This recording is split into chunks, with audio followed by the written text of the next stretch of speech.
and their expectations may be wrong, but it hits you in a whole different way than your average pre-workout. Do you want to explain some of that, like the Kana, for example? I mean, I think that's the most interesting ingredient, but Sure. yeah, Yes.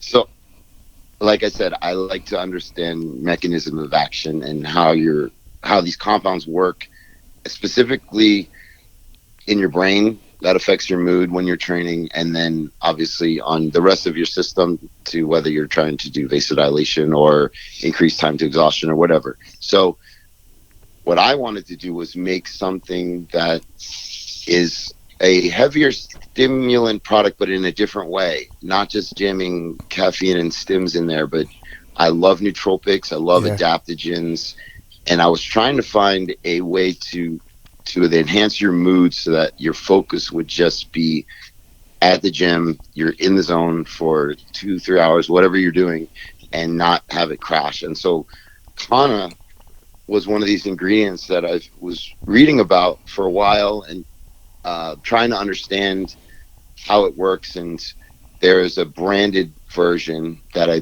believe I first heard about, Zembrin. Yeah. And I read their studies, and they sent me some samples years ago when I was with Blackstone, and they're 25 milligram capsules, right? So, and it's a basic standardization, like 0.5% alkaloids or something. Okay. And so it's nothing crazy heavy.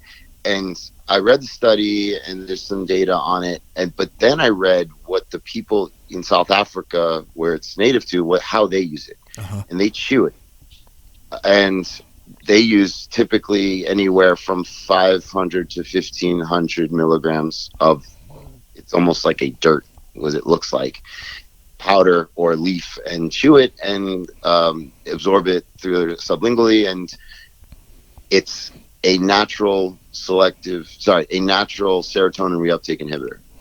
So it releases serotonin and then blocks it from being metabolized, essentially. So it kind of floods your brain with that, and so that enhances your mood. So as soon as I started experimenting with doses that the people actually used in South Africa, it changed everything for the pre-workout, because it has this synergistic effect of the stimulants in there that are releasing dopamine, and then I have a very small amount of alpha-yohimbine in there to act as a monoamine oxidase inhibitor, which is something that breaks down monoamines, which are dopamine, serotonin, epinephrine, things like that. And so I kind of strategically placed all these ingredients together to get the right amount of your mood enhanced that really puts you in a focus type atmosphere in the gym. And the first time that I tried it, I was training arms, and I was in the gym for 2 hours training arms, because I was just so focused, and the music I was listening to it was very euphoric, and it just felt great in the gym. And so I realized I found something. Yeah. And no one else had ever used 1,000 milligrams of Kana before in a product that I know of. Yeah. Everyone used the 25 milligrams or 50 milligrams. So to me, like you said, that completely changed the dynamic of the product. Yeah, absolutely. I mean, that's what makes it unique. And people may have heard of some of those ingredients before, because a lot of those are associated with like antidepressants and so on. But you're doing it in a way to make it where it works synergistically to make you just feel better and stay like zeroed in. What if somebody was on like an antidepressant, like an MAOI inhibitor or like an SSRI or something? Could that have an interaction with taking this pre-workout? Should they avoid this? It may, depending on the strength of what they're taking. Prescription drugs often come from a natural source. So basically how medicinal chemistry works is you find some natural substrate. For example, morphine, right, is the natural substrate for your opioid receptor.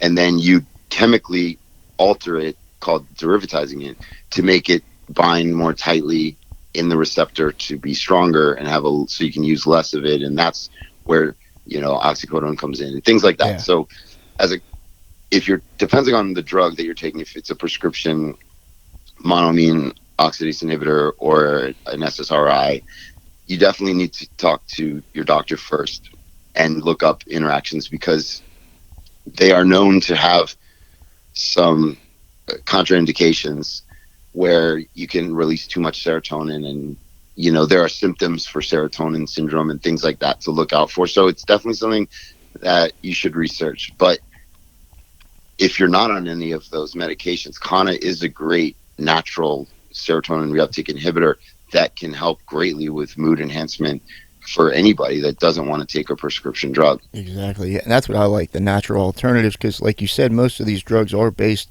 on a lot of natural ingredients most of the time. Uh, and, Kana is one of them. What do you think about phenibut? Since we're on the topic, for like people, let's say somebody that's addicted to like a Xanax or Valium, to help them kind of wean off, because there's not much help out there for people that are in that situation.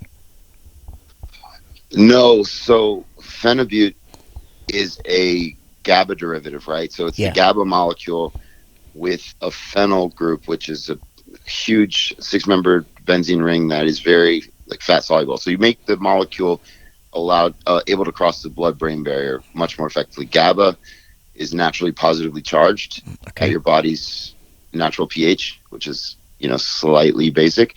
So it's positively charged, so it's very hard to cross the blood-brain barrier, which is a fatty membrane. So by adding that huge non-polar part of the molecule, phenyl group, it goes through your blood-brain barrier and it activates your GABA receptors, and that's why it works so well. Xanax and the benzodiazepine drugs work similarly on your GABA receptors. Mm-hmm. So as far as a natural one, the one that I like to use people, and I dropped it, a sneak peek of our sleep product that's coming out, is magnolia bark, because that has two natural benzodiazepine agonists in there. And so you can get magnolia bark standardized to these two compounds, and they work pretty well, I think. So if you have somebody that is trying to withdraw or trying to come off of something like that, or has trouble sleeping or anxiety or anything like that, I do think magnolia bark is a great resource. Phenibut, to me, I never really got much from it. Some people say it's euphoric. Some people say it puts you to sleep. I know Blackstone used it in their sleep product that actually worked pretty well. I think they had a pretty hefty dose of it, if I remember correctly. Yeah. And I tell people, just remember, this is a synthetic compound. Phenibut is not It's not a natural. dietary supplement. It is not natural at all. So technically, you can't really sell it as a dietary supplement Legally. So I tell people that it is a drug, and there are people that have gotten addicted or have had withdrawal symptoms from it. So it's something that you don't want to take every day. Yeah, you gotta be careful with it. Yeah, it becomes a slippery slope when you start using these types of things that are gray area stuff. Yeah. And especially if you don't know anything about them. So I used to do a lot more of I don't want to say drug, I guess more of the drug phase of stuff to explain to people. But, I shifted my more